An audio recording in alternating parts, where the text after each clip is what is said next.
आजकल नज़ला ज़ुकाम, खाँसी काफ़ी ज़्यादा तकरीबन हर बंदा इसमें मुतासिर है। बच्चे, बड़े, सारे लोग ना। ख़ास करके वो लोग जिनका इम्यून सिस्टम थोड़ा-सा कमज़ोर है, यानी जिसे कहते हैं ना जिससे अंदर क़ुव्वत मुदाफ़अत कम है। बच्चे बहुत ज़्यादा मुतासिर हो रहे हैं। बहुत सारे नज़ला ज़ुकाम से शुरू होके खाँसी और निमोनिया तक चले जाते हैं।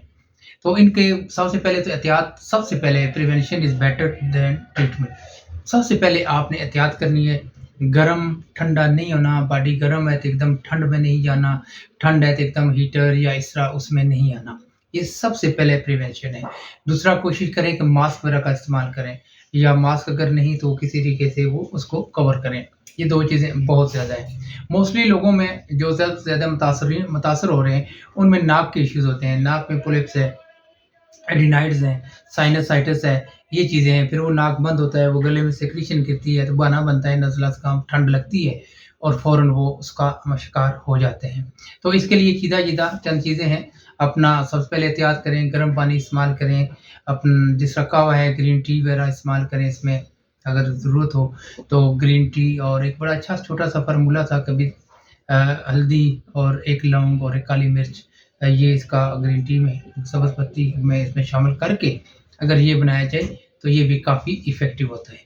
बाकी है इलाज तो इसका सब पैथी में मौजूद है, तो होम्योपैथी में भी इसका बहुत अच्छा इलाज है, लेकिन सेल्फ मेडिकेशन पे कभी नहीं जाना। सेल्फ मेडिकेशन के बहुत सारे नुकसानात होते हैं, 1-2 लोगों को फ़र्क पड़ता है या 10-15% तो फ़र्क पड़ता है, बाकी केस ख़राब हो जाते हैं। क्योंकि एक जो फ़िज़िशियन है आपका, किसी भी पैथी से तल्लक है उसका, उससे ज़्यादा पता है कि कौन-सी मेडिसिन आपको कितनी देर इस्तेमाल करानी है, कब इस्तेमाल करानी है, कौन-सी पोटेंसी रखनी है, कौन-सी डोज़ रखनी है, ये सब फ़िज़िशियन के लिए उस पे छोड़ दें, तो ये बड़ा इम्पोर्टेंट है।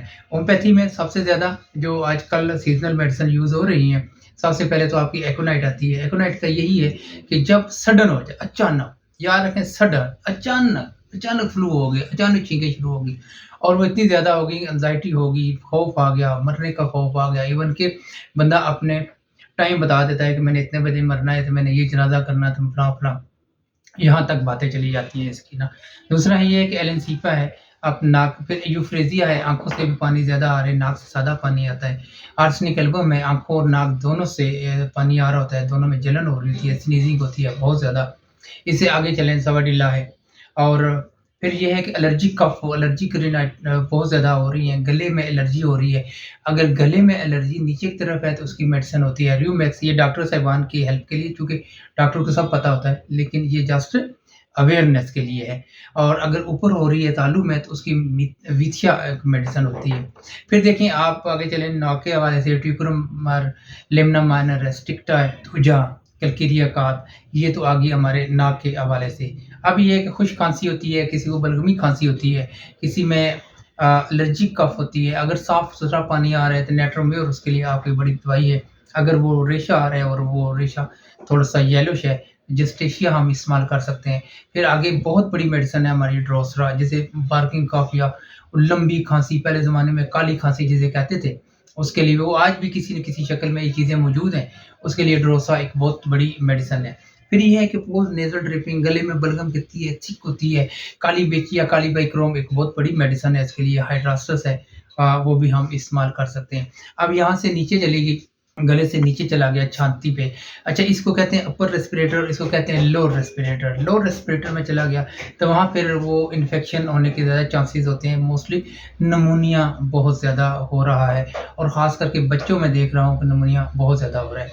उसके लिए फिर अकॉर्डिंग टू सिम्पटम भी चलें कि हम ब्रायोनिया आपके पास एक बहुत बड़ा हथियार है और आर्सेनिक एल्बम है, फास्फोरस है और मर्कसाल है। मर्कसाल भी यहाँ पे एक अच्छा खासा एक काम करती है। फिर अगर साँस की तकलीफ़ होना शुरू हो जाए, साँस रुकना शुरू हो जाए, तो स्पीडोस्पर्मिया, ये तो आजकल बड़ा ही मशहूर है, सभी को पता है इसके बारे में। और ये चंद चीज़ें हैं, बच्चों के नाक बंद होते हैं, ख़ास करके रात को जो बच्चों के नाक बंद होते हैं, संबुकस नाइग्रा ये होता है कि चेहरा ब्लू हो जाता है, नीला-पीला हो जाता है। पल्सटीला है, अमोनियम कार्ब है और एक एग्राफिस ल्यूट है, एक बहुत बड़ी मेडिसिन है जिसमें नाक और गला दोनों उसमें मुतासर होते हैं। ये चंद चीज़ें डिस्कस करने का मतलब सिर्फ़ ये है कि ये हर जगह इलाज है, होम्योपैथी में भी इसका बहुत अच्छा इलाज है, लेकिन सबसे पहली चीज़ है जो प्रिवेंशन।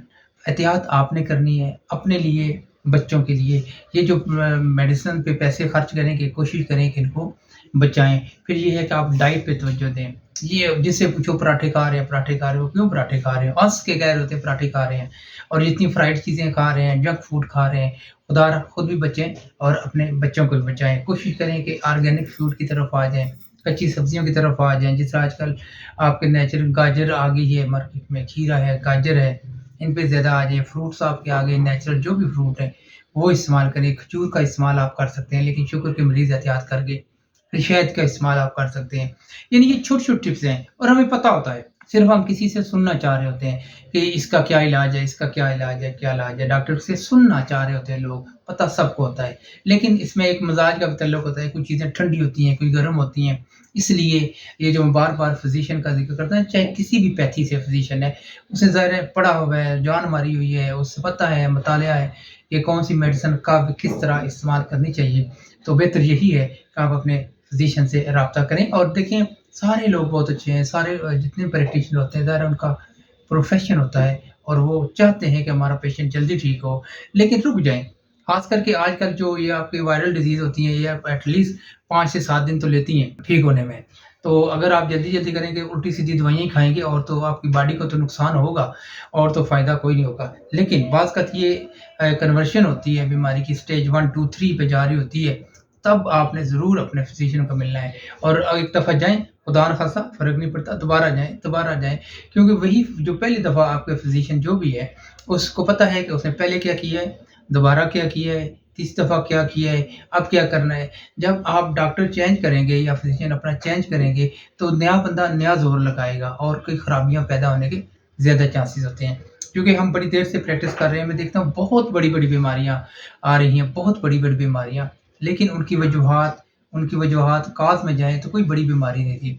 बार-बार डॉक्टर चेंज हुआ, मेडिसिन चेंज हुई और वो मेडिसिन को पूरा काम करने का मौका नहीं मिला और इम्यूनिटी वीक हुई, अंदर कोई इन्फेक्शन पैदा हुई, यानी मसाइल और पता चला जी टेस्ट कराया तो खुदा न खास्ता इतनी बड़ी बीमारी निकल आई, जो आजकल नाम लेना भी बंदा एकदम थोड़ा-सा परेशान होता है। तो उम्मीद है कि आपको ये वीडियो पसंद आई होगी, ये जस्ट इन्फॉर्मेशन के लिए और अपना बहुत ख़्याल रखें। Doctor Hanif Mughal PhD research scholar. अस्सलाम वालेकुम।